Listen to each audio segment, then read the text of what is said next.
Julio Aníbal Suárez es juez de la Suprema Corte de Justicia y reconocido por la defensa de los trabajadores.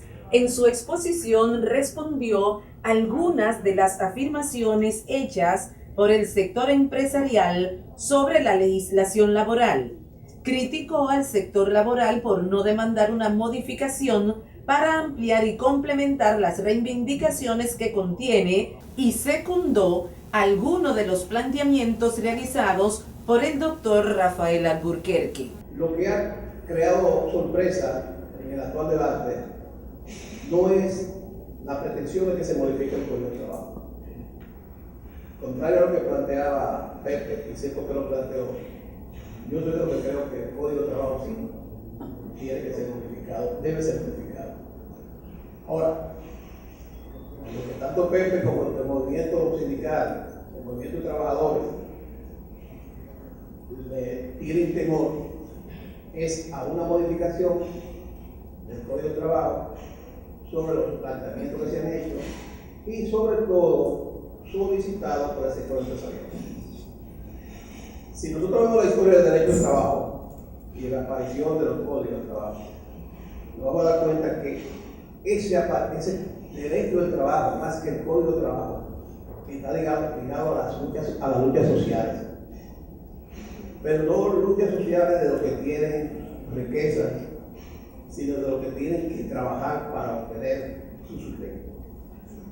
Fueron la jornada extenuante, los salarios ínfimos, la vinculación permanente a la empresa sin una actividad de índole familiar y social, porque no había un límite de la jornada, la mala condición de trabajo y la falta de reconocimiento de la dignidad del trabajador, cuando se llegó a una época en que se consideraba que el trabajo era una mercancía, el trabajador, una mercancía que hacía un acto de venta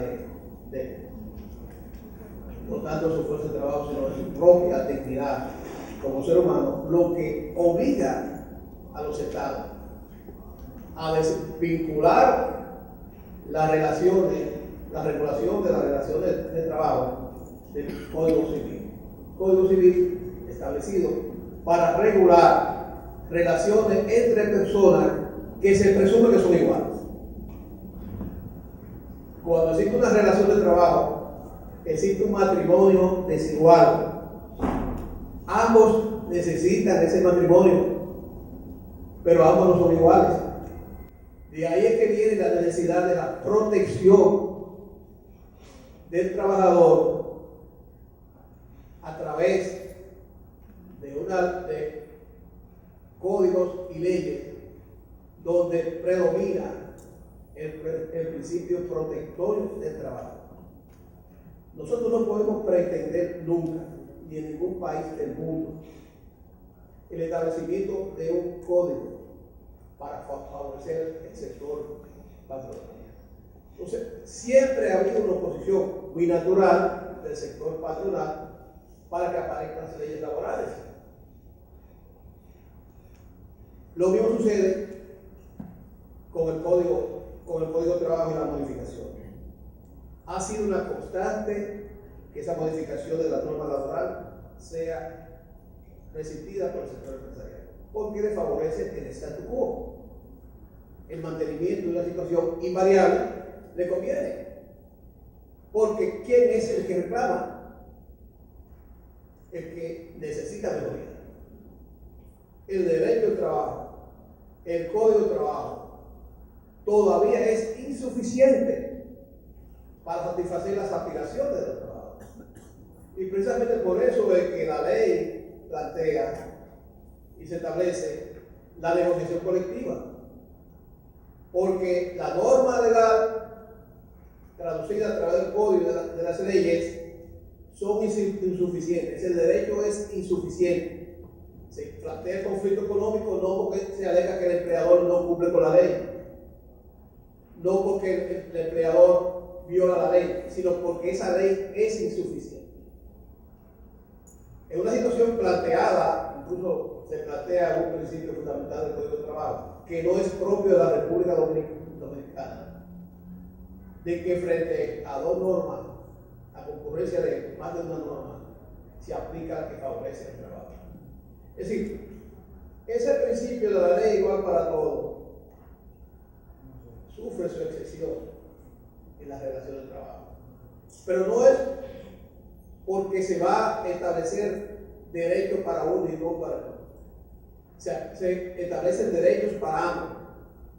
Pero es necesario, ha sido necesario establecer un equilibrio, una armonía entre esos dos factores que generan producción, que generan riqueza, pero que no son iguales.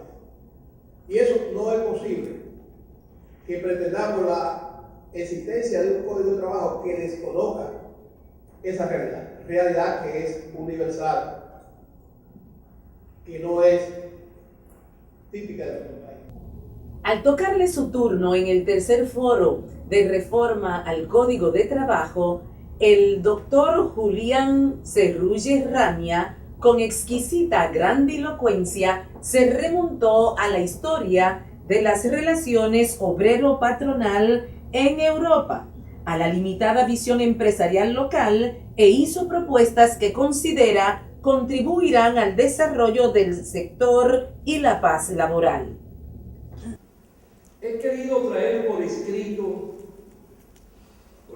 estas ideas, comprendiendo lo delicado del tema, y porque no quiero que la ira de la soberbia me traicione, porque en el fondo, al invitarme para este tema, dio lugar a gran tristeza en nosotros, porque es como si estuviésemos haciendo remembranza de las décadas de los 60 y de los 70. Y quisiera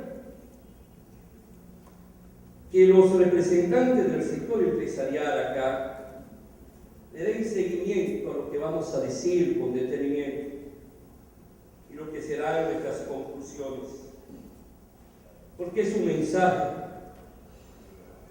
a la luz no de lo que los estudiosos del derecho, los doctrinarios, nos han trazado y trazan.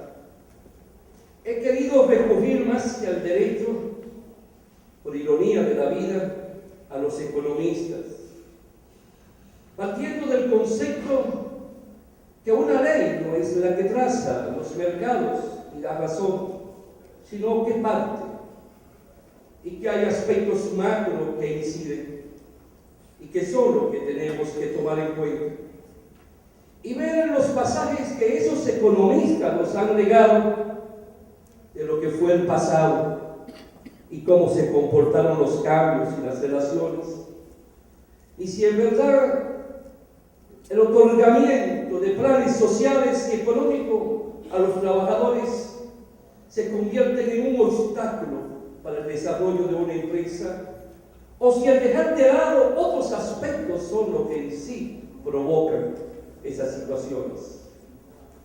Lo que vamos a leer,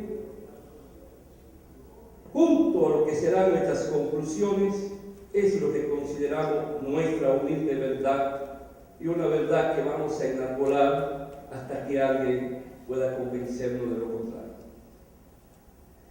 Hemos tenido la oportunidad de escuchar pareceres sobre la procedencia o no de la modificación del Código de Trabajo, con la actitud de dos partes que se atrincheran: una en pos de la flexibilización y otra en la preservación de derechos establecidos y adquiridos. Con el término flexibilidad, a lo que se suele aludir es alternativa de que las empresas obtengan más posibilidades de reducir los costos asociados a la contratación y ruptura de los contratos de trabajo y a mayores libertades de gestión en materia laboral, que puedan adecuar indiscriminadamente el tiempo y el lugar de trabajo, cambiar las funciones desempeñadas por los operarios y, en general, ampliar las posibilidades para modificar las condiciones de trabajo según convenga el mejor curso de la empresa. La flexibilidad es sinónimo de política de ajuste empresarial para obtener más trabajo por menos costos. Podríamos preguntarnos si este tipo de flexibilidad laboral permite la creación de más empleo. La respuesta, de acuerdo a estos estudiosos de la economía, es no. Todas estas ideas tienen en común postular un cambio, una adaptación respecto a lo que fue el tradicional esquema normativo sobre el trabajo asalariado, que se presentaba como estable y de duración indefinida. Muy poco se habla de política de reingeniería, de conocimiento y adaptación a los cambios tecnológicos, científicos, dinámica productiva, valor agregado a nuestros productos agrícolas y al mercado. No se habla del derecho que asiste a los trabajadores en adecuar su jornada laboral para asistir a cursos de formación profesional, aceptando que el tiempo que sea destinado a formación sea considerado como jornada efectiva de trabajo.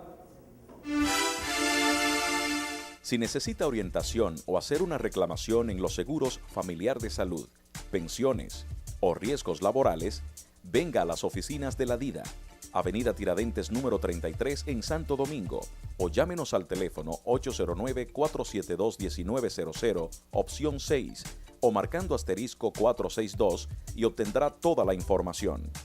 Mensaje de la DIDA.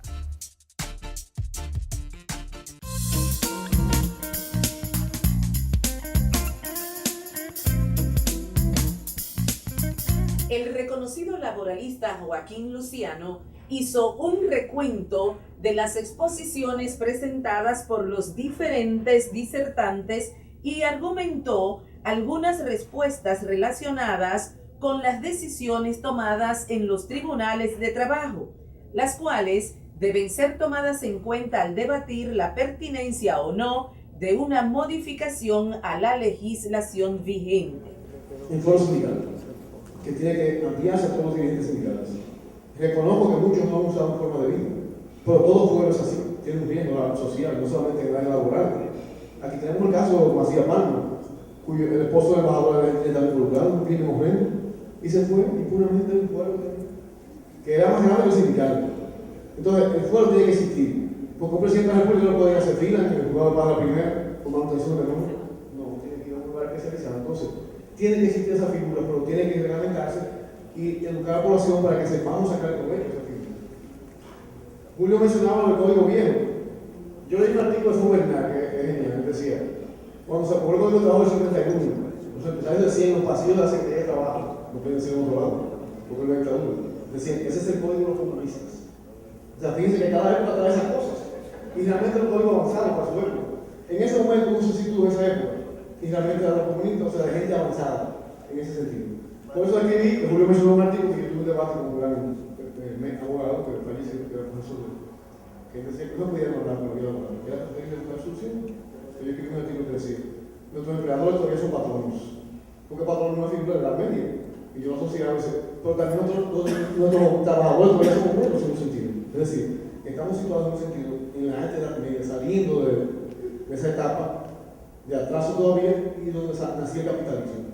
Entonces, el sindicato es hijo del capitalismo, no del socialismo. Entonces, el empleador no quiere aceptar sus hijos propios, los hijos de la calle. Y ya no hijos de la calle, pero ni siquiera en esa época se puede decir que es un hijo de la calle, es un hijo de aquí. Y le permite, sobre todo en zona franca, organizar la producción. Julián Cerulle, que en origen me ayudó muchísimo porque despertó a todo el mundo, pidió el curso objetivo compromiso en Santiago. Pues Julián siempre ha propugnado por cosas importantes en el código de trabajo. Y en la seguridad social, cuando dio el seguro social, un papel protagónico. Y demostró que se podía hacer, por desgracia, renunció muy rápido. Debió seguir, debería estar ahí todavía. Entonces, él siempre ha dicho que la insenunciabilidad es un derecho, principio quinto del código de trabajo, que tiene que reglamentarse esa insenunciabilidad.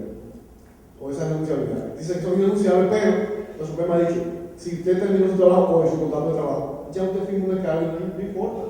Porque le tocaran 300.000 pesos y que no por 30.000, está bien, no puede ser. Rafaelito Buquete plantea que hay derechos que son irrenunciables, si yo estoy de acuerdo con él, como precisamente el pago de los auxilios de Santiago, el pago de las vacaciones, ese tipo de derechos que por cierto me decía Valenzuela, el Pifano de Valenzuela, que lo pensó evidentemente, que tenía que decir que en el código de trabajo tiene que haber una reforma para que se aumente el tiempo de vacaciones. Porque una persona que tiene 30 años trabajando en un sitio, tiene el mismo tiempo de casa, uno tiene un año, no puede ser. 14 días de cárcel y pago de 18 a partir de 5 años. Eso es una barbaridad. Y en cuanto a participación en beneficios, yo recuerdo que la ley 288 de 72 se modificó para que en las empresas grandes el 10% que excediera de 45 y 60 días se creara un plan de construcción de viviendas para los trabajadores. Y luego que se aprobó esa ley, a las 2 semanas el Congreso se convocó de nuevo y donde decía tendrá, se le puso podrá. Y jamás se construyó una vivienda. Escribí 2 artículos en el periódico del Profesor que ya murió, se apagó, denunciando eso, que no me hicieron caso. Pero hay una serie de reformas que tienen que introducirse en la legislación laboral. Otra cuestión es el asunto del envío del expediente, que es fundamental a veces.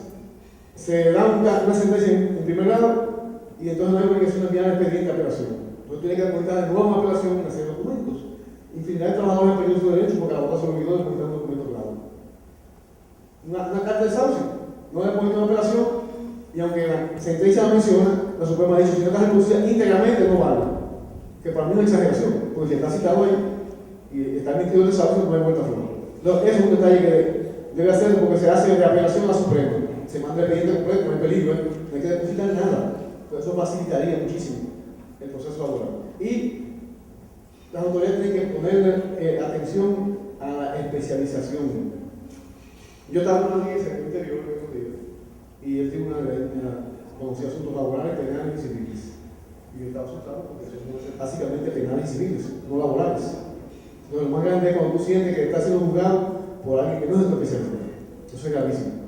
Aunque te pueda fallar a favor, no importa, pero la tendencia es que uno se siente inseguro.